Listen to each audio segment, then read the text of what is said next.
આપણે એમના અભ્યાસનો પરિચય ગઈકાલે પણ મેળવ્યો છે. હું વધુ નહીં કહું અને મેડમને વિનંતી કરું કે આપણ સૌને ગાંધીના પગલે આગળ વધારે વિનંતી.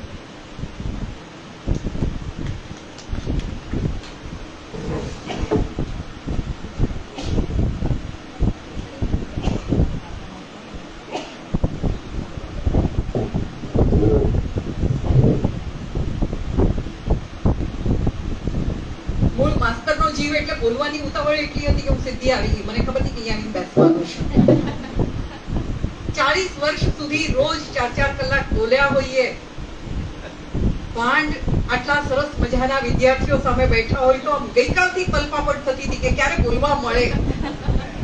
હવે તક મળી છે અને થોડોક સમય મારો બચાવી લીધો છે. પરિચયમાં એમાં નહીં કાઢ્યો સમય, એટલે 45 ને બદલે હું કદાચ 50 મિનિટ સુધી બોલી શકીશ. રમજાનભાઈએ મને કહ્યું હતું કે ગાંધીને પગલે પગલે વાત કરવાની છે અને ગાંધીજી અને નારી સંચેતના વિશે વાત કરવાની છે. અને એમણે મને 3 બહેનો વિશે ખાસ વાત કરવાનું કહ્યું હતું. મણિબેન વલ્લભભાઈ પટેલ, ડોક્ટર સુશીલા નૈયર અને મનુબેન જયસુખલાલ ગાંધી. પણ એ 3 વિશે વાત કરવું એ પહેલા આ ગાંધીને કારણે કેટલી સ્ત્રીઓ જાગી ઉઠીને કઈ રીતે જાગી ઉઠી એની ભૂમિકા 2-3 મિનિટમાં, અને પછી આપણે 3 બહેનો પાસે જઈએ.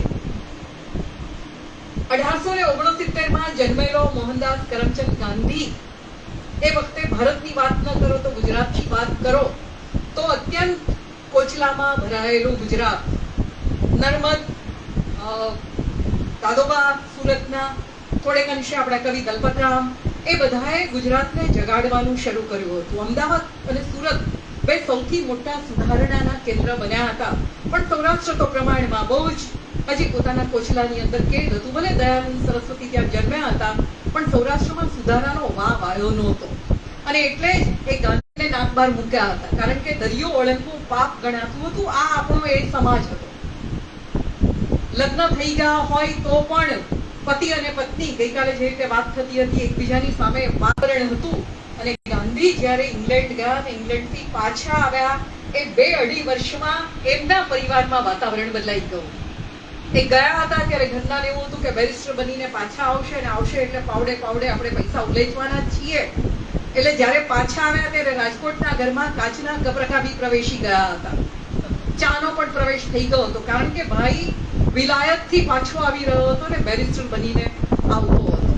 આટલો ફેરફાર ત્યાં આગળ ઘરમાં શરૂ થયો હતો. પણ આપણને ખબર છે કે બહુ વકીલાત ચાલી નહીં ને પછી આફ્રિકા જવાનું થયું. થોડોક સમય એકલા આફ્રિકા રહ્યા અને પછી પત્ની અને બાળકોને લઈ ગયા. ત્યારે ગાંધીએ એક નવો ફેરફાર પોતાના કુટુંબની સ્ત્રીઓમાં શરૂ કર્યો. અને એ ફેરફાર હતો ઉઘાડે પગે લાજનો ઘૂંઘટો તાણીને ચાલતી સ્ત્રીઓના પગમાં બૂટમોજા પહેરાવ્યા, પારસી ઢબની ગુજરાતી સાડી પહેરાવી અને આખી બાઈના ફૂલેલી બાઈવાળા પોલકાઓ પહેરાવ્યા. તમે એ સમયનો કસ્તુરબાઈનો એક ફોટો જોશો તો ગુજરાતી સાડી, પારસી ગાળાની ગુજરાતી સાડી પહેરી છે, માથે ઓઢ્યું છે, આટલી બાઈનું બ્લાઉઝ પહેર્યું છે અને પગમાં બૂટમોજા પહેર્યા છે. ચાલતા નથી ફાવતું, પણ ગાંધીએ પ્રવેશ કરાવ્યો છે. આ આટલો સુધારો એ પરિવારમાં આવ્યો હતો. બાકી બીજે બધે સ્ત્રીઓની સ્થિતિ કેવી હતી એના વિશે કંઈ બહુ વાત કરવા જેવું નથી. વલ્લભભાઈ પટેલ, મણિબેનની વાત કરીશું ત્યારે જોઈશું કે વલ્લભભાઈના ભાઈ વિઠ્ઠલભાઈ બેરિસ્ટરનું ભણવા માટે થઈને ઇંગ્લેન્ડ ગયા ત્યારે ભાભી દિવાળીબેનને પોતાની ઘેર રાખવાના હતા. અને દિવાળીબાયા એટલે કે એમના ભાભી અને પત્ની ઝવેરબેનને બનતું નહોતું, તો વલ્લભભાઈએ પોતાના પત્નીને પિયર મોકલી આપ્યા હતા, કારણ કે આ પત્નીનું કુટુંબની અંદર એ વર્ષોમાં સ્થાન હતું. પત્નીનું સ્થાન આ હોય તો સમાજમાં સ્ત્રીઓની સ્થિતિ કેવી હશે આપણે કલ્પી શકીએ. હમણાં આગળ કોઈ વાત કરતું હતું, બાળ વિવાહ થતા હતા. વિધવા વિવાહને કાયદાથી સમર્થન મળ્યું હતું, પણ વિધવા વિવાહ લગભગ નહીવત હતા. મુંબઈમાં પહેલો વિધવા વિવાહ થયો એ વખતે પોલીસનું રક્ષણ મેળવવું પડ્યું હતું. માધવદાસ કપોળે જે પહેલા વિધવા વિવાહ કર્યા એ વખતે. તો આ સામાજિક પરિસ્થિતિ હતી. અને ગાંધી ઇંગ્લેન્ડ, આફ્રિકા અને જઈને સમાંતરે ગુજરાત બદલાવાનું શરૂ થયું છે. 2 પ્રકારના ગુજરાતના ચહેરા એ વખતે જોવા મળે છે. એક ગુજરાતનો શ્રીમંત વર્ગ છે, એક ગુજરાતનો સભ્ય કહેવાતો વર્ગ છે. કોલેજમાં ગઈ છે. ઈસવીસન 1900 માં અમદાવાદની 2 બહેનો, વિદ્યાબેન અને શારદા મહેતા એ ગુજરાતની પહેલી બે ગુજરાતી સ્ત્રી સ્નાતક બની ચૂકી છે. કોલેજમાં ધીમે ધીમે દીકરીઓએ દેખાવાનું શરૂ કર્યું છે અને 1920ની આસપાસ તો ગુજરાતી દીકરી ભણવા માટે ઇંગ્લેન્ડ જાય એવી ઘટના પણ બની છે. પણ બાકી બીજા બધા ગુજરાતના સામાન્ય ગુજરાતીઓની પરિસ્થિતિ તો એવી હતી કે દીકરીઓ કે સ્ત્રી ઘરની બહાર નહોતી નીકળતી. મેઘાણીની એક વાર્તા છે અનંતની બહેન, તમને એ વાર્તામાં તરત જ એનું ઉદાહરણ મળે કે દીકરી સાસરેથી પાછી આવી ગઈ છે, ફાવતું નથી, વરને કે સાસરાવાળાને આ વહુમાં રસ નથી એટલે પિયર ધકેલી દીધી છે, પણ એ વર ગુજરી ગયો એટલે દીકરી હવે સાસરે પાછા જવાનું છે, માથાના વાળ ઉતરાવવાના છે, ધોળા લુગડા પહેરવાના છે ને 1 વર્ષ સુધી ખૂણો પાડવાનો છે. કોઈને મળે ગાંધીભાઈ હજી મહાત્મા નથી બન્યા. એમણે સ્વરાજ માટેની જે ચળવળ શરૂ કરી, સમગ્ર ભારતમાં ટ્રેનના ત્રીજા ડબ્બા અનુસાર સમાજને જોયો, સ્ત્રીઓની સ્થિતિ જોઈ, ગરીબાઈ જોઈ, ગંદકી જોઈ અને આપણી સૌથી મોટી આળસ એ જોઈ. એ પણ જોયું કે જે નેતાઓ હતા એ માત્ર સંભ્રાંત વર્ગના લોકો સાથે જોડાયેલા હતા. ઇન્ડિયન નેશનલ કોંગ્રેસની સ્થાપના થઈ ગઈ હતી, પણ અંગ્રેજો સાથે જોડાયેલો એ પક્ષ હતો.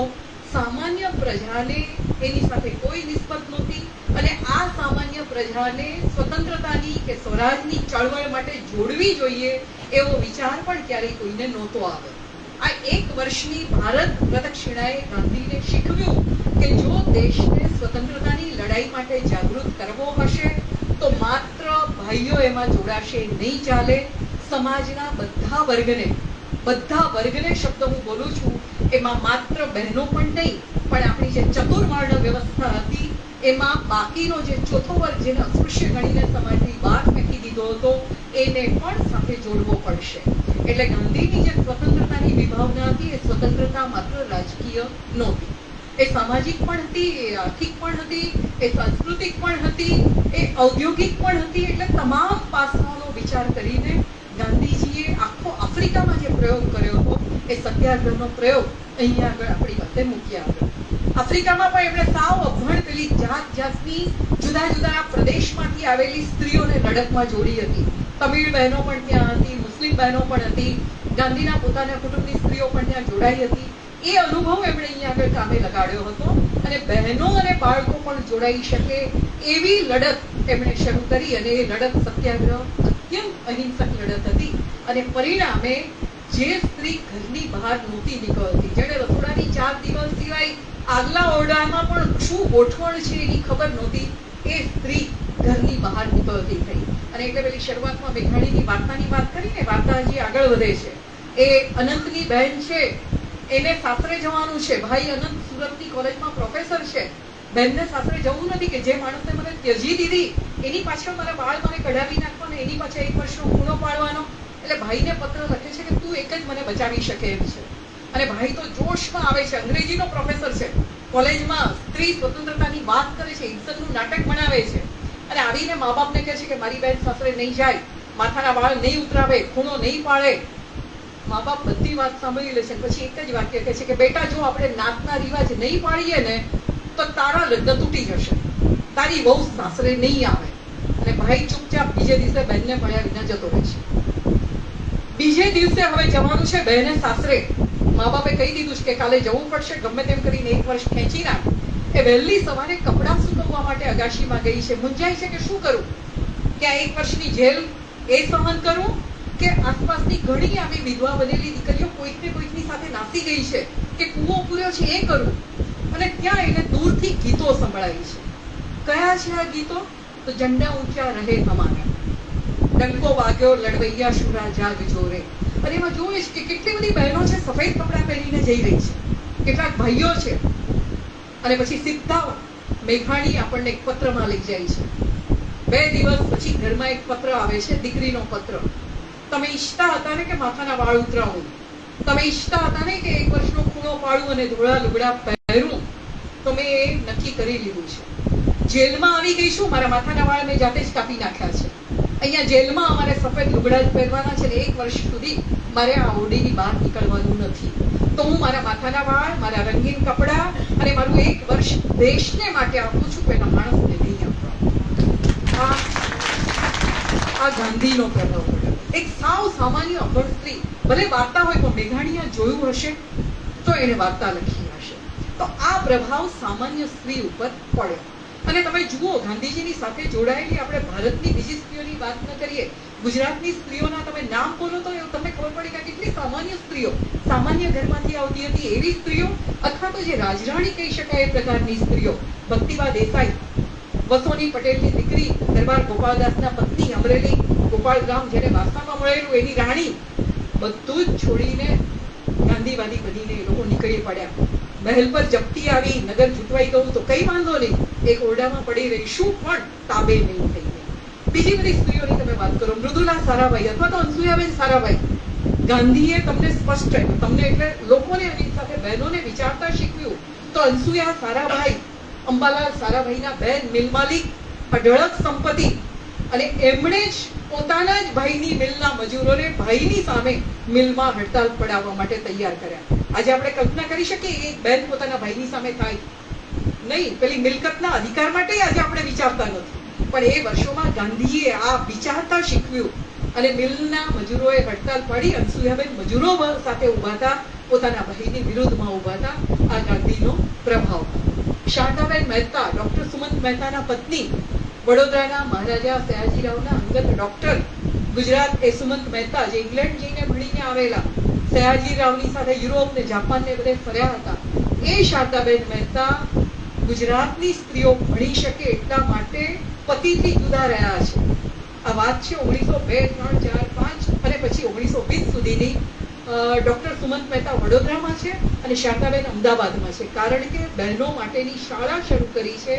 ભણાવવા માટે કોઈ શિક્ષક નથી મળતા, તો એ જમાનામાં પતિ પત્ની, પત્નીએ તો પતિની પાછળ ચાલવાનું હોય, એને બદલે પત્ની પતિથી જુદા રહીને સ્ત્રીઓને ભણાવવાનું શરૂ કરે છે. સુરતમાં અને અમદાવાદમાં જેમણે વનિતા વિશ્રામ શરૂ કરેલી એ સુલોચનાબેન, એ નાની બહેન, જે લોકોએ દીકરીઓના શિક્ષણ માટે કેટલું બધું કામ કર્યું.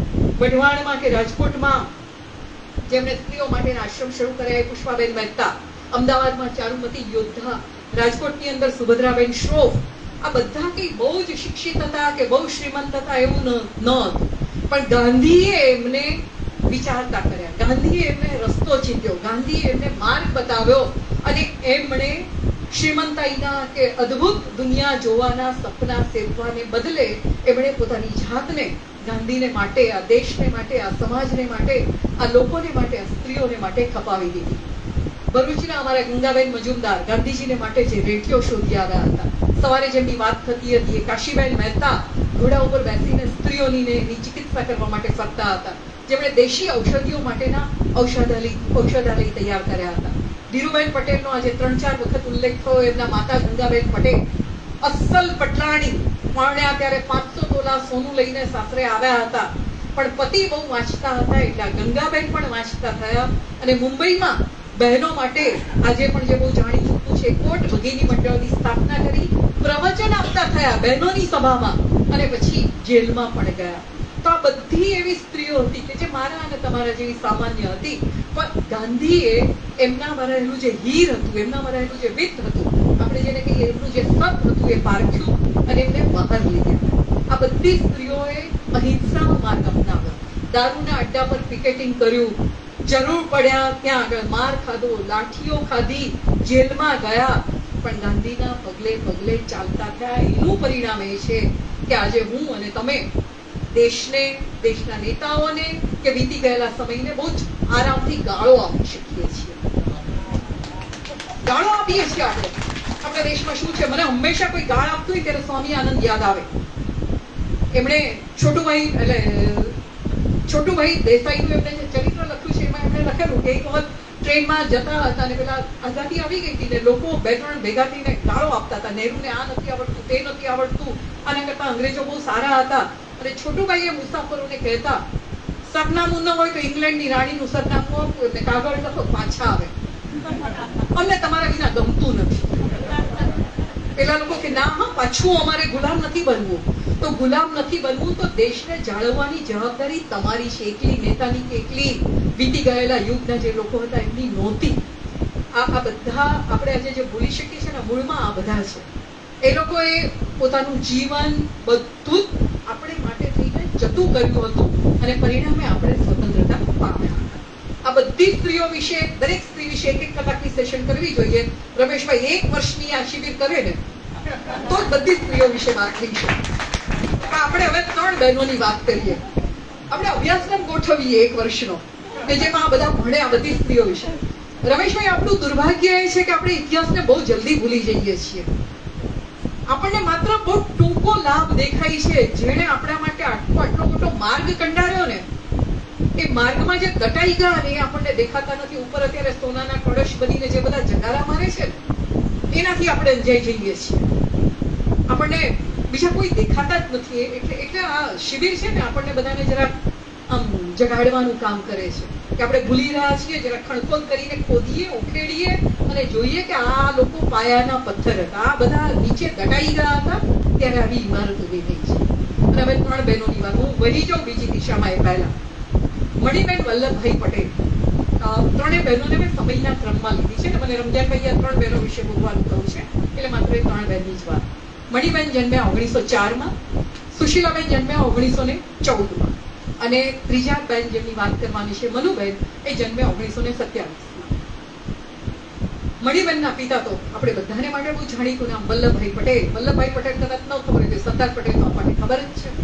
એટલે કરમસદના પટેલ પરિવારમાં એમનો જન્મ. એમનાથી 1.5 વર્ષ નાનો એમનો ભાઈ ડાયાભાઈ. દુર્ભાગ્યે મણિબેન 6.5 વર્ષના હતા અને ભાઈ 4.5 વર્ષના હતા અને માનું મૃત્યુ થયું.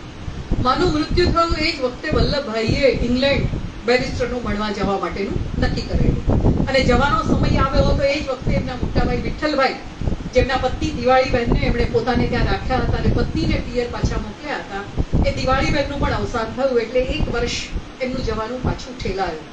ત્યાં સુધી મા બાપ વિનાના આ બંને સંતાનો વલ્લભભાઈના બેન ડાઈબેન એમને ઘેર થોડોક સમય રહ્યા છે.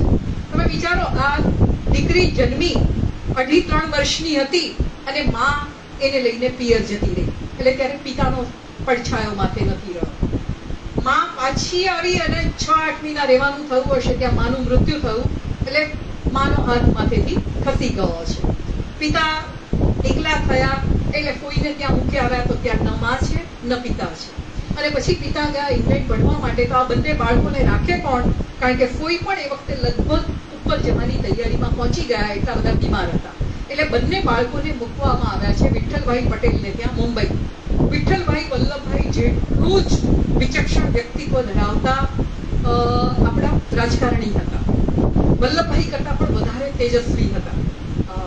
મુંબઈની ધારાસભ્યના એ પહેલા સ્પીકર પણ બન્યા હતા. બહુ જ સારા એડવોકેટ ગણાતા હતા. પણ એમણે પછી નક્કી કર્યું કે બધો સમય સમાજને આપી દેવો છે અને એટલે મુંબઈમાં એ રહેતા હતા. બહુ રાજસી શૈલીથી હંમેશા રહ્યા છે. એમને દિલ્હી જવું હોય તો વલ્લભભાઈએ પહેલા ત્યાં જઈને ઘર તૈયાર કરવાનું, પછી વિઠ્ઠલભાઈ ત્યાં જાય, એવી શૈલીમાં રહ્યા. એમને ઘેર મુંબઈમાં બંને બાળકોને મૂકવામાં આવ્યા અને વિઠ્ઠલભાઈ તો અંગ્રેજી રહેણી કરણીથી એટલા બધા પ્રભાવિત કે આ દીકરો દીકરી જે અત્યાર સુધી ગામડામાં રહેલા વસોમાં ને કરમસદમાં એને સીધા મુંબઈની કોન્વેન્ટ સ્કૂલમાં ભણવા માટે મૂકી દીધા. એટલે વસોના ગામડામાંથી આ 7 વર્ષની દીકરી મુંબઈની કોન્વેન્ટ સ્કૂલમાં ભણવા માટે ગઈ અને સવારથી રાત સુધી ત્યાં રહેવાનું. અને એક મિશનરી બહેન, એ લોકોના કાયમી શિક્ષક જે રોજ સવારે એમને લેવા માટે આવે, એમને નવડાવવા ધોવડાવવાનું, એમને નાસ્તો કરાવવાનું, કાંટા ચમચીથી ખાતા શીખવાનું એ કામ કરે. અને એ બહેનનો આગ્રહ એવો કે ઉઘાડ્યા શરીરે નાહવાનું અંગ્રેજી શૈલી પ્રમાણે. અને આપણી 7 વર્ષની દીકરી ગુજરાતી જીવનમાં ઉછરી હોય, કદી ઉઘાડા શરીરે જાહેરમાં નાઈ ન શકે, પરિણામે એની શિક્ષિકા એને સજા કરે, ખાવાનું ન મળે, બહાર ઉભા રહેવું પડે, વિઠ્ઠલભાઈ પાસે ફરિયાદ જાય, સાંભળવું પડે. વ્યક્તિત્વ જુઓ, 7-8 વર્ષની દીકરીનું મા બાપ વિના રહેવાનું કેવું ઠીંગરાતું જતું હશે. જાણે પેલી કળી ઉપર હિમ પડે ને કળી કેવી થઈ જાય એવું થતું હશે. 3-4 વર્ષ આ રીતે રહ્યા અને પિતા પાછા આવ્યા. અમદાવાદમાં ઘર કર્યું, વકીલાત શરૂ કરી. દીકરી અને દીકરાને બંને લઈને ત્યાં આવ્યા છે ને વલ્લભભાઈએ 2-3 વખત પત્રમાં નોંધ્યું છે દીકરી ઉપર વાત કરતા કે તમે લોકો મારી સાથે વાત કેમ નથી કરતા. પણ પિતાથી દૂર રહેલા સંતાનો, વિઠ્ઠલભાઈનો ધાક, પેલા મિશનરી લેડીનો ધાક, માં વિના મોટા થવાનું, જાતે ને જાતે મોટા થઈ ગયેલા તો લગભગ ચીમળાઈ ગયેલા તો એવું કહીએ તો ચાલે. પણ બરું થજો કે વલ્લભભાઈની બાજુમાં માવળંકર કુટુંબ રહેવા માટે આવ્યું. ગણેશ વાસુદેવ માવળંકર આપણા જે પહેલા લોકસભાના સ્પીકર હતા. અને એ પરિવારે આ બંને ભાઈ બહેનને પોતાની પાંખમાં લીધા અને મણિબેન છે એમનું વ્યક્તિત્વ ધીમે ધીમે ખીલવાનું શરૂ થયું. આ દરમિયાન વલ્લભભાઈ ગાંધીજીના પરિચયમાં આવ્યા અને ગાંધીજીના પરિચયમાં આવવાને કારણે એમણે અમદાવાદમાં પણ કોન્વેન્ટમાં ભણતા દીકરા દીકરીને ઉઠાડી લીધા અને વિદ્યાપીઠની શાળામાં મૂક્યા. આ જે ક્ષણ હતી ને મણિબેનના જીવનનો ટર્નિંગ પોઈન્ટ, વળાંકનું બિંદુ આવ્યું. 1917માં માત્ર દીકરી હજી 14મું વર્ષ ચાલી રહ્યું છે અને અમદાવાદમાં દુકાળ પડ્યો. એ વખતે મણિબેને પિતાની સાથે પ્રજા માટે કામ કર્યું છે. આ એનો જાહેર જીવનમાં થયેલો પહેલો પ્રવેશ. 16-17 વર્ષના થયા, મેટ્રિક થયા, વિદ્યાપીઠની અંદર એમણે ગ્રેજ્યુએશનમાં ભણવાનું શરૂ કર્યું અને ઘણી વખત બાપુ અને બાની સાથે આશ્રમમાં રહેવાનું શરૂ થયું.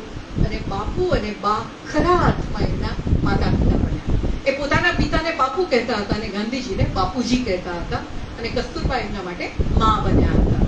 અને એમની સાથે એટલી બધી આત્મીયતા હતી કે સરદારની સાથે વાત ન થઈ શકે એ બધી ગાંધીજીની સાથે વાત થતી હતી. અને એટલે જ એમની 17-18 વર્ષની ઉંમર થઈ. સરદારના મા એ વખતે જીવતા હતા. સરદાર એમને મળવા માટે કરમસદ ગયા અને માએ બધાની હાજરીમાં વલ્લભભાઈને પૂછ્યું કે છોકરાઓ મજામાં? તો કે હા મજામાં. તો કે ડાયાભાઈ તો પોતાનું ફોડી લેશે પણ મને બહેનની એટલે કે મણિબેનની ચિંતા થઈ છે, એના માટે કશો છોકરો જોયો? વલ્લભભાઈએ કહ્યું કે નસીબમાં જે લખ્યું હશે થશે. એટલે માએ ફેરવીને પૂછ્યું કે છોકરાઓ કયા ધોરણમાં ભણે છે? વલ્લભભાઈને ખબર નહોતી કે દીકરો દીકરી કયા ધોરણમાં ભણે છે. એમણે કહ્યું કે નથી ખબર. એટલે માં હસ્યા કે જે બાપને પોતાના છોકરા શું ભણે છે એ ખબર ન હોય એના માટે ક્યાંથી ઘર શોધવાનું. આ વલ્લભભાઈની સ્થિતિ હતી. પહેલી વખત કદાચ વલ્લભભાઈને ત્યારે વિચાર આવ્યો હશે દીકરી માટેનો. દીકરી તો વાત કરતી જ નથી કે મારે પરણવું છે. એમણે ગાંધીજીને આ કામ સોંપ્યું અને ગાંધીજી મણિબેનને ફેરવીને પૂછે છે અને મણિબેન કબૂલે છે કે મારે લગ્ન નથી કરવા, મારે પિતાની અને દેશની સેવા કરવી છે. કારણ કે આટલા વર્ષો દરમિયાન મણિબેન કદાચ જોઈ શક્યા હશે કે પોતાના પિતા બહુ એકલા છે, કોઈ નથી એમને પોતાનું કહેવાય એવું. કદાચ આ મારી ધારણા છે કે આવું બન્યું હશે અને એટલે મણિબેને એમની સેવા કરવાનું નક્કી કર્યું. એમણે બીજી વસ્તુ એ જોઈ મણિબેને કે બાપુ એટલે કે સરદાર પટેલ ખાદી નથી પહેરતા, બાકી બધા જ પહેરે છે. સરદાર પટેલ સ્વદેશી કપડા પહેરે છે પણ મિલના બનાવેલા. અને એટલે એમણે નક્કી કર્યું કે પોતે ખાદી બનાવશે ને પોતે કાંતતા શીખશે, ખાદી એ સૂતરનું વણાવશે અને પિતાને ખાદીના કપડા પહેરાવશે. અને 1921 પછી સરદારે કદી બીજા કોઈના સૂતરના વણેલા કપડા પહેર્યા નહીં. મણિબહેને જ હંમેશા એમનું સૂતર કાંત્યું, એમાંથી ખાદી વણાઈ અને એમાંથી જ બનેલા વસ્ત્ર પહેર્યા. અને ગાંધીના આશ્રમનો પ્રભાવ એ હતો, મણિબેનમાં એટલી સાદગી હતી કે પિતાના ધોતિયા ઘસાઈ એમાંથી મણિબેનની સાડી તૈયાર થતી હતી. 1930ના બારડોલીના સત્યાગ્રહમાં મણિબેન પણ એટલો જ ભાગ લે છે. કેટલી બધી જગ્યાએ ઉલ્લેખ આવે છે કે બારડોલીમાં બહેનોની સભા થતી તો એવું કહેતા કે મણિબેનને અમારી સભામાં ભાષણ કરવા માટે મોકલો. આ મણિબેનનું વ્યક્તિત્વ જે સાવ ચીમળાઈ ગયું હતું એમાંથી ધીમે ધીમે ખીલવાનું શરૂ થયું. 38ની એક ઘટનાની વાત કરવી જોઈએ મણિબેન માટે ખાસ. રાજકોટમાં ધર્મેન્દ્રસિંહજી એ વખતના રાજા, એની સામે પ્રજાના કેટલાક પ્રશ્નો ચાલતા હતા. તિજોરી ખાલી થઈ ગઈ હતી એટલે ખાંડ ઉપર, મીઠા ઉપર, બધા ઉપર એટલો બધો વેરો નાખ્યો હતો કે પ્રજા ત્રાહિમામ પોકારી ગઈ. આંદોલન શરૂ થયું અને એ આંદોલનમાં વલ્લભભાઈ વચ્ચે પડ્યા, સમાધાન થયું અને એવું લાગ્યું કે આંદોલન પૂરું થઈ ગયું છે. વલ્લભભાઈ ગયા અને ફરી બીજે દિવસે એટલો ટેક્સ શરૂ થઈ ગયો અને હવે કસ્તુરબા ગાંધીજી વતી અહીંયા ભાગ લેવા આવ્યા. સાથે મણિબેન છે. પ્રજાને મળવાનું, લોકોને જગાડવાનું કામ મણિબેને કર્યું અને કસ્તુરબાની ધરપકડ થઈ. એ વખતે મણિબેનની પણ એમની સાથે ધરપકડ થઈ છે. સાથે મૃદુલાબેન સારાભાઈ પણ છે. પણ એ લોકોને એટલા એક ગંદા ઓરડામાં કેદ રાખવામાં આવ્યા. કસ્તુરબા તો વારંવાર બીમાર પડતા હતા અને મણિબેન ઉપવાસ પર ઉતર્યા. જ્યાં સુધી કસ્તુરબાને સારા ઓરડામાં નહીં લઈ જાય ત્યાં સુધી ખાવા પીવાનું બંધ. અને કહેવાની જરૂર નથી કે 3 ઉપવાસ પછી રાજકોટના રાજાએ નમતું મૂકવું પડ્યું અને કસ્તુરબાને સારી જગ્યાએ મોકલવામાં આવ્યા અને પછી એ આંદોલનમાં સમાધાન થયું. અને ત્યારે ગાંધીજીએ સરદાર પટેલને પત્ર લખ્યો અને કહ્યું કે મણી તો ખરેખર મણી જ છે, આવી દીકરી મેં આજ સુધી જોઈ નથી. આ ગાંધીજીના શબ્દો છે. ચોખ્ખાઈ, વ્યવસ્થા એ બધું ગાંધીજી પાસેથી શીખેલા. એટલે આશ્રમમાં રહેતા હતા અને એકવાર મણિબેનને કંઈક બહાર જવાનું થયું તો ગાંધીજીએ મણિબેનને કહ્યું કે તારા ઓરડાની ચાવી આપતી જજે, મોતીલાલ નહેરુ આવવાના છે, તેમને આરામ કરવો છે. મોતીલાલ નહેરુ આવ્યા, એ ઓરડામાં રહ્યા અને જતા જતા પૂછ્યું કે આ કોનો ઓરડો હતો? આટલો ચોખ્ખો ને વ્યવસ્થિત ઓરડો તો મારા આનંદ મહેલમાં પણ નથી હોતો. અને આ વાત સરદાર સુધી પહોંચી. એમને કેટલું બધું ગૌરવ થયું હશે પોતાની દીકરી માટે. 1950માં સરદારનું મૃત્યુ થયું. હું ટૂંકમાં જ વાત કરું છું, બીજા બે બહેનની તો રહી જશે. સરદારનું મૃત્યુ થયું. દેશના ઉપવડાપ્રધાન, ગૃહમંત્રી, રહેવા માટે મહેલ જેવો ઘર મળ્યો હતો. ગૃહપ્રધાન હતા એટલે બધા ઓરડાઓને તાળું માર્યું. એક માત્ર સરદારનો ઓરડો, એક પોતાને રહેવાનો ઓરડો અને એક રસોડું, એટલું જ ખુલ્લું. ગૃહપ્રધાન બન્યા એટલે દિલ્હીમાંથી બધી જ પેલી જે સોશિયલાઇટ સ્ત્રીઓ હોય આમંત્રણ આપવા આવે કે આજે પાર્ટી છે અમારે ત્યાં આવો. મણિબેને પહેલા જ આમંત્રણમાં ના પાડી દીધી કે આ બધામાં હું વળતી નથી, મારી પાસે બહુ જ બધા કામ છે, કંઈ ન હોય તો છેલ્લે હું ખાતું છું, હું પાર્ટી આપતી નથી ને મને કોઈએ પાર્ટીમાં બોલાવવી નહીં. દેશના ગૃહપ્રધાનની દીકરી આ જવાબ આપે છે. અને 50માં સરદારનું મૃત્યુ થયું એના 7 દિવસ પછી મણિબેન એક પેટી લઈને એ વખતના વડાપ્રધાન પંડિત નહેરુને મળવા ગયા. પાછળ બેઠા છે બધા વડીલોને આ ઘટનાની ખબર છે. કોંગ્રેસના 25 લાખ રૂપિયા એની અંદર હતા. આ વાતની કોઈને નહોતી ખબર. ધારો કે મણિબેને આ પૈસા ન આપ્યા હોત તો કોઈને ખબર ન પડત કે આ પૈસા સરદાર પાસે હતા. એમણે પૈસા પંડિત નહેરુને આપ્યા, સાથેનો હિસાબ આપ્યો. મણિબેન ચૂપચાપ ઉભા રહ્યા. એમને એવું હતું કે નહેરુ કદાચ પૂછશે કે હવે તું શું કરવાની છે, પણ નહેરુએ માત્ર આભારના શબ્દો કહ્યા અને નહેરુ જતા રહ્યા. આ એક પળ મણિબેન માટે જરા ખટકાની પળ હશે. આ હું માનું છું, મણિબેને તો નથી કહ્યું, પણ હું માનું છું કે આ પળ ખટકાની હશે. એ દિલ્હી છોડીને અમદાવાદ આવી ગયા. થોડો સમય ભત્રીજા સાથે રહ્યા. ગુજરાત કોંગ્રેસના ઉપપ્રમુખ તરીકે એમણે કામ કર્યું. પછી તો લોકસભાના સભ્ય બન્યા, રાજ્યસભાના સભ્ય બન્યા. મૃત્યુના થોડા સમય પહેલા એમણે એમની એક મિત્રને કહ્યું કે મારે પૈસાનું બિલ બનાવવાનું છે. તો કે શેનું બિલ બનાવવાનું છે? તો કે 80,000 રૂપિયાની 3 FD છે, એ મારે ગરીબ બહેનો માટે ટ્રસ્ટ બનાવીને મૂકવી છે. ક્યાંથી આવ્યા હતા પૈસા? રાજ્યસભા અને લોકસભાના સભ્ય તરીકે એમને જે માનદ વેતન મળતું હતું એનો એક પણ રૂપિયો એમણે વાપર્યો નહોતો. અઠવાડિયામાં 5 દિવસ ઉપવાસ કરતા હતા અને બાકીના 2 દિવસ જે ખાતા હતા એમાંથી મોટે ભાગે શિંગચણા ઉપર જ એમના દિવસો ચાલતા હતા. અને કપડાં તો એણે કહું કે મારા પિતાજી એટલા બધા ધોતિયા મૂકી ગયા હતા ને, મારી આખી જિંદગી સાડી એમાંથી જ બની છે. ન કપડાનો ખર્ચો છે, ન ખાવા પીવાનો ખર્ચો છે, કોઈ મોજશોખ તો કરવાના જ નહોતા. અને જ્યારે દિલ્હી રાજ્યસભામાં કે લોકસભામાં જવાનું થતું હતું ત્યારે ટ્રેનની ટિકિટ તો સરકાર આપતી હતી, એટલે કોઈ જ ખર્ચો નથી. એ 2,40,000 રૂપિયા એમને જે સરકાર પાસેથી મળ્યા હતા એ પણ એમણે પ્રજાને પાછા આપી દીધા. આ સાદગી, આ અપરિગ્રહ ગાંધી આપણને જે શીખવતા હતા એ બધાનું મૂર્તિમંતરૂપ આ મણિબેન હતા.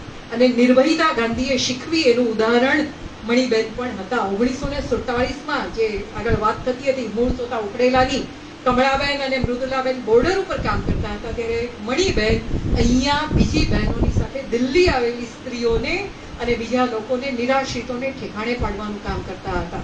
અને એટલે બહુ જાણીતી ઘટના નોંધાઈ છે કે દિલ્હીમાં એક વખત 2-3 બહેનો મણિબેનને પોતાની સાથે ટેક્સીમાં બેસાડીને બીજી જગ્યાએ ઉતારવા માટે ગઈ ત્યારે પેલા ટેક્સીવાળાએ પૂછ્યું કે આ માજી કોણ છે? હું રોજ એમને આ જગ્યાએ જતા જોઉં છું. ત્યારે પેલા લોકોએ કહ્યું કે તમને ખબર નથી, આ સરદાર પટેલના દીકરી છે. તો પેલા માણસે ટેક્સી ઊભી રાખીને મણિબેન જે દિશામાં ગયા હતા ત્યાંની ધૂળ માથે ચડાવી. તો કે કેમ તમે આવું કર્યું? તો કે તમને ખબર નથી, અમે જ્યારે નિરાશ્રિત થઈને અહીંયા આવ્યા ત્યારે સરદાર પટેલે તો કર્યું જ, પણ આ માજીએ અમારે માટે, બધાને માટે અહીંયા રહેવાની વ્યવસ્થા કરી હતી. એ ન થઈ હોત તો અમે લોકો આજે પણ બેઘર રખડતા હોત. આપણને કોઈને આ ઇતિહાસ ખબર નથી. સામાન્ય માણસોના મનમાં આ સચવાયો છે. પણ આ બહેન એટલા માટે આ કામ કરી શક્યા કે ગાંધી અને વલ્લભભાઈ એ બંને એમને ઘડ્યા. બીજી જેમની વાત કરવાની છે ડોક્ટર સુશીલા નૈયર. બહુ નોખા પ્રકારનું વ્યક્તિત્વ. મહાદેવભાઈ પછી ગાંધીજીના અંગત મદદનીશ તરીકે જેમણે કામ કર્યું હતું એ પ્યારેલાલજીના એ બહેન. અત્યારે જે પાકિસ્તાનમાં જતો રહ્યો છે ગુજરાત જિલ્લો, આપણું ગુજરાત રાજ્ય નહીં, જિલ્લો છે ગુજરાત, એ ગુજરાતના એક નાનકડા ગામમાં સુશીલા નૈયરનો જન્મ થયો. 4-5 ભાઈ બહેન, બહુ નાની ઉંમરમાં એમણે પિતા ગુમાવ્યા. જો મણિબહેને માં ગુમાવ્યા હતા, સુશીલાબેને પિતા ગુમાવ્યા છે. અને 12-14 વર્ષના હતા ત્યારથી એમને ખબર કે ભાઈ ગાંધીની સાથે કામ કરે છે. તો દિલ્હીમાં એક વખત ગાંધી આવ્યા હતા, આપણો ભાઈ એની સાથે છે, એટલે ચાલો આપણે પણ જોવા જઈએ એમ કરીને ગાંધીને જોવા માટે ગયા હતા. પણ એટલા બધા ટોળામાં લોકો હતા કે બહુ દૂર એક આટલી નાનકડી આકૃતિ જેટલા ગાંધી દેખાયેલા, એ સિવાય ગાંધી વિશે એમને બીજી કશી ખબર નહોતી. પણ મેડિકલ કોલેજમાં, દિલ્હીની લેડી હાર્ડિંગ મેડિકલ કોલેજમાં એમણે MBBS અને MD નો અભ્યાસ શરૂ કર્યો. એ દરમિયાન થોડું ગાંધીના સંપર્કમાં આવવાનું થયું. ડોક્ટર બિધાનચંદ્ર રોય, જે પછી બંગાળના મુખ્યમંત્રી પણ બન્યા હતા, એમણે સુશીલા નૈયરને કહ્યું કે તું ડોક્ટર બની છે તો તારે ગાંધીજીના અંગત તબીબ તરીકે કામ કરવું જોઈએ. કારણ કે ગાંધીજી હાઈ બીપી, લોહીના ઊંચા દબાણથી પીડાતા હતા. ક્યારેક વર્ધા સેગાંવ એટલે કે સેવાગ્રામમાં જવાનું થતું, પણ હજી બહુ ગાંધીજીની સાથે જોડાવાનું બન્યું હોય એવું નહોતું. પણ 1942ની 4થી 5મી ઓગસ્ટે લેડી હાર્ડિંગ મેડિકલ કોલેજમાં સુશીલા નૈયરને સમાચાર મળ્યા કે 8મી ઓગસ્ટે મુંબઈમાં બહુ જ મોટું એક સંમેલન ભરાવાનું છે. એ વખતે ગોવાળિયા ટેન્કનું મેદાન કહેવાતું હતું. હવે આપણે એને ક્વિટ ઇન્ડિયા અથવા તો ભારત છોડો કે તમે જે કોઈ મેદાન એટલે નામથી ઓળખી, ઓગસ્ટ ક્રાંતિ મેદાન આજે આપણે એને કહીએ છીએ, પણ એ વખતે ગોવાળિયા ટેન્કનું મેદાન હતું. તો ત્યાં બહુ જ મોટી સભા ભરાવાની છે ને ગાંધીજી કંઈક અણધારી જાહેરાત કરવાના છે. અને આમને કહું કે એવું હોય તો મારે તો ત્યારે જવું જ પડે. કોલેજમાંથી 3 મહિનાની રજા મૂકી અને સુશીલા નૈયર 7મી ઓગસ્ટે મુંબઈના રેલવે સ્ટેશન પર ઉતર્યા. સુમસામ શાંતિ છે, માત્ર 2 ટેક્સી રસ્તા ઉપર છે. રેલવે સ્ટેશનના મેનેજરની ઓફિસમાં ગયા અને ત્યાં પૂછ્યું કે ગાંધીની ધરપકડ થઈ ગઈ. મેનેજરે કહ્યું કે થઈ તો નથી, પણ થવાની શક્યતાઓ બહુ જ છે. જલ્દી એ વખતે શાંતિકુમારના બંગલે ગાંધીજી હતા, ત્યાં પહોંચ્યા. કસ્તુરબાએ એમને કહ્યું કે ખાઈ પીને પછી તું જા, અત્યારે કારોબારીની મીટિંગ ચાલી રહી છે ત્યાં. અને સુશીલા નૈયર લખે છે બાપુ કી કારાવાસ કી કહાનીમાં, 2 હાથમાં 2 કેળા લીધા અને ટેક્સીમાં બેસીને સીધી કારોબારીની મીટિંગમાં હું ઉપડી. અને ત્યાં ક્વિટ ઇન્ડિયા મૂવમેન્ટની જાહેરાત થઈ. આખી રાત બધા જાગતા રહ્યા અને વહેલી સવારે ગાંધીજીની સાથે સુશીલાબેનની પણ ધરપકડ થઈ. અંગત તબીબ તરીકે એમણે ગાંધીજીની સાથે 21 મહિના ત્યાં આગળ કામ કર્યું. જેલમાં રહેવાનું થયું આગા ખાન મહેલની અંદર. સુશીલાબેને પોતાની આંખની સામે મહાદેવભાઈને જતા જોયા. છેલ્લી ક્ષણોના એ સાક્ષી.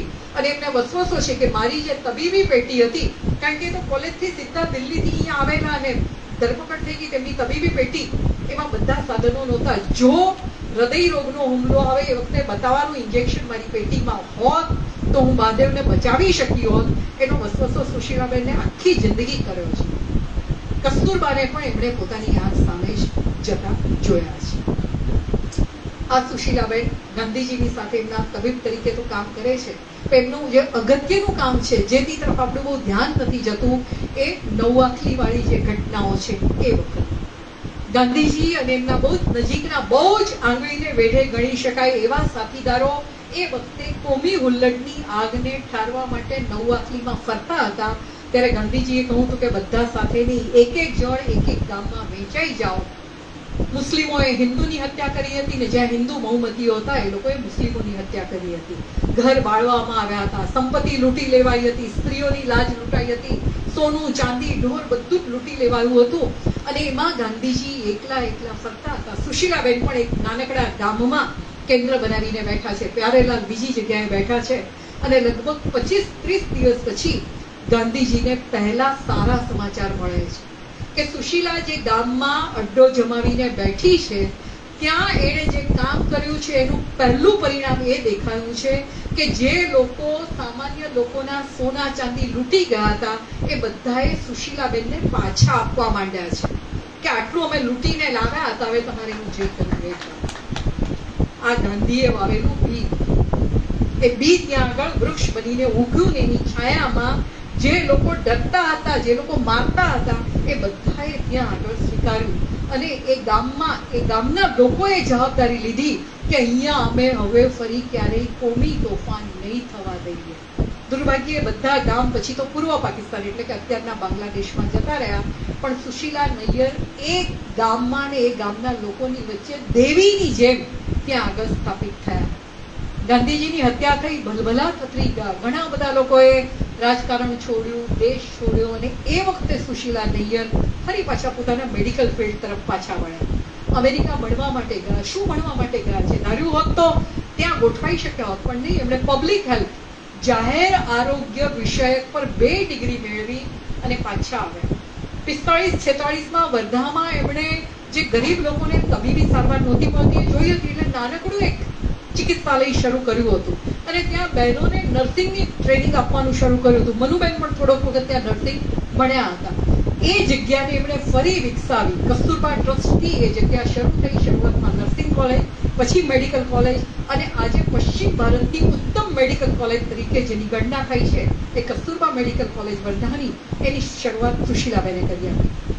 મેલેરિયાને કારણે આપણા દેશમાં જે રોગીઓ મરતા હતા, એ મેલેરિયાની સામે જાગૃતિ, કોલેરાની સામે જાગૃતિ અને પબ્લિક એટલે કે જાહેર આરોગ્ય માટે, સ્વચ્છતા માટેના સૌથી મોટા અભિયાન સુશીલાબેને ચલાવ્યા.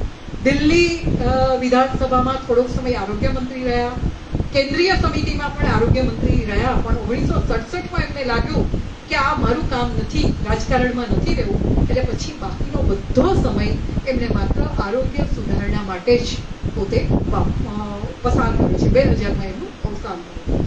પણ એક એવી ડોક્ટર સ્ત્રીએ ધાર્યું હોત તો એ જમાનામાં, એટલે કે 1940માં જે એમડી થયેલી સ્ત્રી હતી, ધાર્યું હોત તો ટંચાળ એને ઘેર હોત, પૈસા પડતા હોત, જેટલા માગે એટલા પૈસા લોકો આપતા હોત, પણ એ પોતાના જ્ઞાનનો ઉપયોગ અંગત સંપત્તિ માટે નથી કર્યો. એમણે એ ભારતની પ્રજા માટે, આરોગ્ય માટે જ પોતાનું બધું જ્ઞાન, પોતાની આખી જાત એને માટે ખર્ચી નાખી. અને ત્રીજી વ્યક્તિ એટલે મનુબેન ગાંધી. આ ત્રણેય બહેનોમાં બહુ નાની વયની હતી. પણ થોડોક સમય મહુવામાં રહેલા, પછી પિતા સિંધિયા સ્ટીમરમાં એટલે સિંધિયા નેવિગેશનમાં કામ કરતા, એટલે કરાચીની અંગ્રેજી માધ્યમની સ્કૂલમાં ભણવા જતા. મનુબેન લગભગ 12-13 વર્ષના હશે એ વખતે ગાંધીજી કરાચી ગયા, અને એમણે જયસુખલાલ પાસે માગણી કરી કે દીકરાઓ તો કુટુંબના ઘણા બધા સત્યાગ્રહમાં જોડાયા છે. ગાંધી પરિવારના ઘણા બધા દીકરાઓ હતા, પણ પરિવારમાં દીકરીઓનું પ્રમાણ એ વર્ષોમાં ઓછું હતું. તારી 4 દીકરી છે, એક દીકરી તું મને આ જે મારી સાથે સત્યાગ્રહમાં જોડાઈ, સેવિકા તરીકે જોડાઈ. જો શબ્દ વાપર્યો છે, સેવિકા તરીકે જોડાઈ. ભાગીદાર, વારસદાર નહીં, સત્તાના વારસદાર બનવા માટે નહીં, પણ સેવિકા તરીકે જોડાઈ. અને 12 વર્ષની મનુએ નક્કી કર્યું કે વેકેશનમાં વર્ધા જવું ને ગમે તો રોકાવું. અને મનુબેન વર્ધા આવ્યા છે, હજી તો 5-7-10 દિવસ થયા છે આવ્યા, ને ફ્રોક પહેરીને આવ્યા છે. ને કસ્તુરબા કે 12 વર્ષની છોડી ફ્રોક પહેરે? ફરાક ન પહેરાય, સાડી પહેરવી પડે.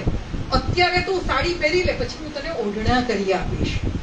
અને મનુબેન સાડી પહેરીને ગાંધીજીને પગે લાગવા ગયા, તો ગાંધીએ કહ્યું, અરે અત્યાર સુધી નાનકડી છોકરી હતી ને અચાનક બૈરી બની ગઈ, તું તો ફ્રોકમાં જ શોભે. બાજુમાં જ કસ્તુરબા ઉભા છે, એણે કહ્યું છે કે સાડી પહેરવાની, ને બાપુ કહે છે કે ફ્રોક પહેરવાનું. વારસો તો ગાંધીનો છે, વિચક્ષણ જવાબ તો આવડે ને. એણે કહ્યું કે બાપુ મારી પાસે 6-7 ફ્રોક છે ને, ફાટી જાય પછી સાડી પહેરીશ. બાપુ નહીં સારું લાગે ને બા નહીં સારું લાગે. થોડાક દિવસ રહેવાનું થયું છે. કસ્તુરબાએ આ મા વિનાની દીકરીને ઘડવા માંડી છે. બીજે દિવસે ફ્રોક સૂકવીને આવી છે ને કસ્તુરબાની ચકોર નજર પારખે છે. ફ્રોક તે ધો તો કે હા, આવું મેલું ન રહેવા દેવાય. સાબુને પાણીની બહુ જરૂર નથી, પણ કેવી રીતે ઘસવું એ હું તને શીખવાડું. કપડાં ઓછા પાણીમાં કેવી રીતે ધોઈ શકાય એ શીખવ્યું. રસોઈ કેવી રીતે કરવાની એ શીખવ્યું. દૂધમાંથી માખણ કેવી રીતે ઉતારવાનું એ શીખવ્યું. મનુબેનને એવું થયું કે આપણને તો માખણ ઉતારતા આવડી ગયું છે. એટલે એક દિવસ કસ્તુરબાએ કહ્યું કે આજે તું માખણ ઉતારીશ ને? કે હા. દહીં થોડુંક વલાવ્યું તો પેલું દહીં જાટું હોય તો ઉપર આવી જાય, એમ નથી, માખણ તૈયાર થઈ ગયું છે. કપડામાં વીંટાળી નાખે, થોડુંક પાણી નીકળી ગયું. પછી બા પાસે લઈ ગયા, તમને કેટલી બધી વાર લાગે, જો મેં કેટલું જલ્દી માખણ કાઢી લીધું. બાએ કહું કે આટલી જલ્દી માખણ ઉતરતું હોત તો અમે લોકો જ એટલી જલ્દી ના ઉતારતા હોત. આ તો દહીં રહ્યું છે, વલોવીને મથી જઈએ ત્યારે માખણ ઉતરે. આટલી સહેલાઈથી માખણ ઉતરે નહીં. જીવનનું પણ આવું જ છે બેટા. બાએ કે તમે વલોવાઓ છો ત્યારે માખણ આવે છે, આટલું સહેલાઈથી માખણ નથી આવતું. અને કસ્તુરબા બાપુની પાછળ આગાખાન મહેલમાં ગયા છે. મનુ તો હજી નાગપુર જ છે અને નક્કી કર્યું કે આપણે બધા પણ સાથે સત્યાગ્રહમાં જોડાઈએ. કિશોરલાલ મશરૂવાળાને બધા સત્યાગ્રહ કરવાના છે. તો પેલી 14 વર્ષની છોકરી એટલી દેખાવમાં નાની લાગે તો કે તારી કોઈ ધરપકડ નહીં કરે. ફ્રોકની ઉપર સાડી પહેરી કે જેથી પોતે મોટી દેખાય. અને પછી એની ધરપકડ થઈ. નાગપુર જેલમાં 4-5 મહિના રહ્યા. એ સરસ અનુભવ એમણે લખ્યો છે કે પહેલે દિવસે રાત્રે સવારના ભૂખે અમે પહોંચેલા અને અમને એવું હતું કે કંઈક સરસ મજાનું ખાવાનું મળશે. તો જુવારનો કાકરીવાળો રોટલો અને દાળના દાણા ગણી શકાય એવી પાણીવાળી દાળ મળી. અમે કોઈએ ખાધી નહીં. બીજે દિવસે બપોરે એવી કકડીને ભૂખ લાગી હતી કે એ જ રોટલો દાળ મળ્યા તમે ખાઈ ગયા. કહું કેવું સરસ છે. પણ બહેનોએ કહું કે કાલવાળું જ ખાવાનું છે પણ ભૂખ લાગી છે એટલે તને સારું લાગ્યું. ત્યારે ખબર પડી કે ભૂખ હોય ત્યારે કેવું ખાઈ શકાય છે. 7-8 મહિના ત્યાં કાઢ્યા છે અને એક દિવસ એમની બદલીનો હુકમ આવ્યો. લોકો મૂંઝાયા કે આ 15 વર્ષની છોકરીને એકલીને જ બદલી જેલમાંથી ક્યાં લઈ જશે, શું કરશે. મોટી બહેનો હતી, એણે કહ્યું કે અમે નહીં જવા દઈએ એને. અને ત્યારે જેલરે હસતા હસતા કહ્યું તમારા બધામાં છોકરી એટલી જ સદભાગી છે, એને આદા ખાન મહેલમાં લઈ જવાની છે કસ્તુરબાની સેવા માટે એને હુકમ મળ્યો છે. અને મનુબેન 15 વર્ષે જેલમાં કસ્તુરબા પાસે પહોંચ્યા. બાપુની અને બાની બંનેની સેવા કરવાનું ત્યાં એમણે શરૂ કર્યું છે. અને ત્યાં બાપુએ કહ્યું કે તું તો 4 ધોરણ ભણીને આવી છે, આવી રીતે બેસીને ચાલે નહીં, ભણવાનું છે અહીંયા આગળ. સરોજીની નાયડુ બડી અમ્મા એને ભણતા શીખવાડે. સુશીલા નૈયર એમને ભણાવે. પ્યારેલાલજી સમય મળે ત્યારે એમને ભણાવે. અને ગાંધીજી તો એમને ભૂમિતિ અને અંગ્રેજી ભણાવે. ગાંધીજી એમને ભૂમિતિ ભણાવવા માટે પોતે ભૂમિતિની ચોપડી મંગાવી, આખી વાંચી લીધી અને પછી ભણાવવાનું શરૂ કર્યું. એક બહુ મજાની ઘટના કાલે હું વિદ્યાર્થીઓ સાથે વાત કરતી હતી. સરોજીની નાયડુ એમને અંગ્રેજી ભણાવવાનું શરૂ કર્યું. પહેલી પાઠમાળા, બીજી પાઠમાળા, ત્રીજી પાઠમાળા, ચોથી પાઠમાળા ભણાઈ જાય એટલે એની પરીક્ષા લેવાય અને 100 માંથી 80 માર્ક આવે. ગોખી નાખે, બરોબર ગોખી નાખે. આપણે યાદ રાખવાનું વિદ્યાર્થીઓ ખાસ. 5મી પાઠમાળા શરૂ થઈ અને સરોજીની બહેને કહું કે આવતીકાલે તારી પરીક્ષા. બડી અમ્મા એમને કહેતા. ગાંધીજી જે ઓરડામાં સૂવે, બા ત્યાં સૂવે ને મનુ પણ ત્યાં સૂવે. બીજે દિવસે સવારે ગાંધીજીએ પૂછ્યું કે રાત્રે ઊંઘમાં તું સ્પેલિંગ બબડ્યા કરતી હતી અને બધા જ ખોટા સ્પેલિંગ બોલતી હતી. પરીક્ષા શરૂ થઈ અને ત્યારે ખબર પડી કે 5મા પાઠમાળાના એક પણ પ્રશ્ન નથી. બધા પ્રશ્નો 3જી ને 4થી પાઠમાળા જ છે. મોઢું પડી ગયું. એવું હતું કે બધું ગોખી નાખ્યું છે એટલે 100 માંથી 100 માર્ક આવશે. 3જી 4થી પાઠમાળાનું ગોખેલું બધું ભૂલાઈ ગયેલું, કશું જ યાદ નહોતું. એટલે માંડ 45 માર્ક આવ્યા. મનુબેન કહે છે કે મને એક જ શસ્ત્ર મારી પાસે હતું. મને અણગમતું થાય એટલે કોબરો ચડાવીને ફરું, કોઈની સાથે બોલવું નહીં, ખાવું પણ નહીં. આખો દિવસ કોઈ સાથે બોલી નહીં. બાપુ બોલાવે તો જવાબ ના આપ્યો. સાંજે ફરવા જતી વખતે બાપુએ મને કહ્યું કે ચાલ મારી સાથે. અને પછી પૂછ્યું કેમ કોબરો ચડ્યો છે, પરીક્ષામાં નપાસ થઈ એટલે મનુબેને ફરિયાદ કરવા માંડી. બડી અમ્માએ આવું કરાય, 5માનું ભણાવે ને 4થાનું પૂછે કઈ ચાલતું હશે. 4થાનું ભણાવ્યું નહોતું તને કે ભણાવ્યું તું ને? તો કે ભણતર એટલે ગોખણ પટ્ટી નહીં. ભણતર એટલે તમારે સમજવાનું છે. શિક્ષણનો અર્થ ગોખણ પટ્ટી નથી. જો ગોખણ પટ્ટીથી ભણાતું હોત તો બધા જ પોપટ ભણી ગણીને હોશિયાર પંડિત થઈ ગયા હોત. શિક્ષણનો અર્થ છે સમજવાનું. ભલે થોડુંક સમજાય પણ થોડુંક સમજીને આગળ વધવાનું છે. અને ગાંધીજી કહે છે કે આજની કેળવણી મને જરાય ગમતી નથી, કારણ કે વિદ્યાર્થીઓને માટે માત્ર ગોખતા જ શીખે. અને આપણને એવું થાય કે આજે પણ એ વાતમાં જરાય ફેર નથી પડ્યો. આપણી પરીક્ષાઓ માત્ર ગોખણ પટ્ટીની પરીક્ષા છે. કેટલું યાદ રહ્યું છે એના તમને માર્ક મળે છે, શું સમજાયું છે એના માર્ક તો આપણને કોઈ આપતું નથી. આ પાઠ બધા જ મનુબેન ભણતા ગયા છે. સૌથી મોટો પાઠ ભણ્યા છે નિર્ભયતાનો અને અભયનો. એના 2-3 ઘટનાની વાત કરીને મારી વાત પૂરી કરું. મને રમજાનભાઈ બેસવાનું કહે પહેલા. 1927માં ભારત પાકિસ્તાન 2 રાષ્ટ્ર વિભાજનની વાત નક્કી થઈ ગઈ છે અને નવા અખલીમાં આગ ફાટી નીકળી છે કોમી હુલ્લડોની. અને ગાંધીજી 15મી ઓગસ્ટે દિલ્હીમાં રાષ્ટ્રધ્વજ ફરકાવવા માટે નથી ગયા. એ ગયા છે પેલી આગ ઓલવવા માટે. અને મેં પહેલા કહ્યું એમ એમની સાથે બહુ ઓછા સાથીદારો છે, બધા એક કાપડું લઈને બેસી ગયા છે.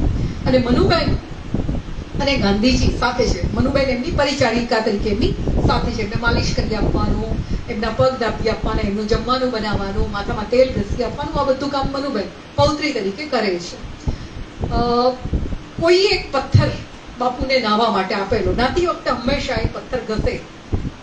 એક ગામથી રોજ સવારે નીકળી જવાનું, 1.5 કલાક ચાલીને બીજે ગામ પહોંચવાનું. હવામાં કોમી હુલ્લડની વાસ છે. ગમે ત્યારે ગમે તેની પર આક્રમણ થઈ શકે, ગમે તે કોઈએ મારવા આવે એવી શક્યતાઓ છે. એક ઘટના તો એવી પણ બનેલી કે એક બિહારનો જાણીતો હત્યારો જેના માટે ઇનામ મુકાયું હતું એ બાપુની પાછળ મહિના સુધી ફર્યો છે અને રોજ મનુબેનને સમાચાર પૂછે કે આજે ક્યાં જવાના છો. તો આવા લોકો પાછા ફરી રહ્યા છે એ વાતાવરણમાં બીજે ગામ પહોંચ્યા અને બાપુને નાવાનું છે ને મનુબેનને યાદ આવ્યું કે પથરો તો આગલે ગામ રહી ગયો. બાપુને કહું કે પથરો તો રહી ગયો. કોનાથી રહી ગયો છે? સ્વાભાવિક છે કે મનુબેનથી. જાઓ પાછા ને પથ્થર લઈ આવો. મનુબેનને ડર લાગે છે. 18 વર્ષની જુવાન દીકરી છે. કોઈ સ્વયંસેવકને લઈને જાઉં? બાપુએ ના પાડી. રોજ ગાઈએ છીએ એકલો જાને એકલો જાને એકલો જાને રે. જાઓ એકલા. મનુબેન ડરતા ડરતા ગયા છે. આ બાજુથી નારિયેળી હલે, આ બાજુથી સોપારી હલે, પવનના સુસવાટાને એમ થાય કોઈ આવ્યું કોઈ આવ્યું કોઈ આવ્યું. પેલે ઘેર પહોંચ્યા અને પેલા ડોશીમાએ તો પથરો ફેંકી દીધેલો.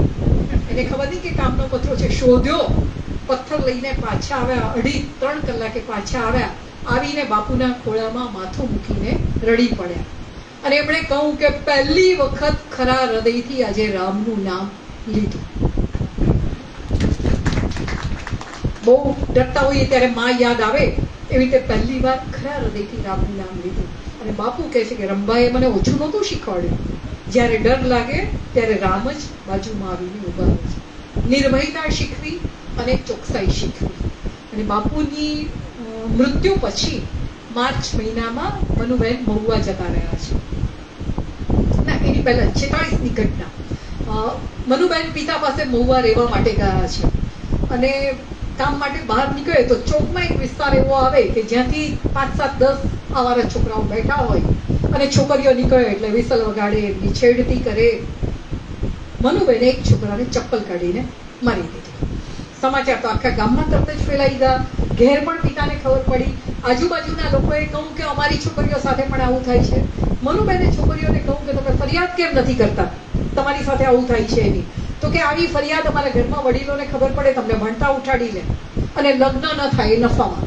કારણ કે લોકો તો એવું જ માને કે છોકરીનું જ કશું કરશે એટલે પેલા એ છેડતી કરીને. બીજે દિવસે બહેનપણીઓને લઈને રસ્તેથી નીકળ્યા. પેલા લોકો ઊભા હતા અને મનુબેન ફરી ચપ્પલે એમની પર તૂટી પડે અને પછી એ છેડતી વાળી ઘટના ક્યારેય ગામમાં બની નહીં. પણ આ ઘટના થઈ ગઈ પછી મનુબેનના મનમાં વિચાર આવ્યો, જો ગાંધીની સાથે રહ્યા છે અને એમણે ગાંધીને પત્ર લખ્યો કે આવું થયું પણ હવે મને એવું લાગે છે કે મેં એ લોકોને માર્યા એ હિંસા નહોતી. કારણ કે ગાંધીએ હિંસાને અહિંસાની બહુ સૂક્ષ્મ વિભાવના આપી હતી અને ગાંધીજીનો જવાબ આવે છે, અદ્ભુત જવાબ છે. એમણે કહ્યું કે તું એ લોકોને જ્યારે મારતી હતી એ વખતે તારા મનમાં એ લોકો માટે જો વેરભાવ હોય ને તો એ હિંસા હતી, પણ એમને સુધારવાના આશયથી જો તું મારતી હોય તો એ અહિંસા હતી. હું તને નહીં કહું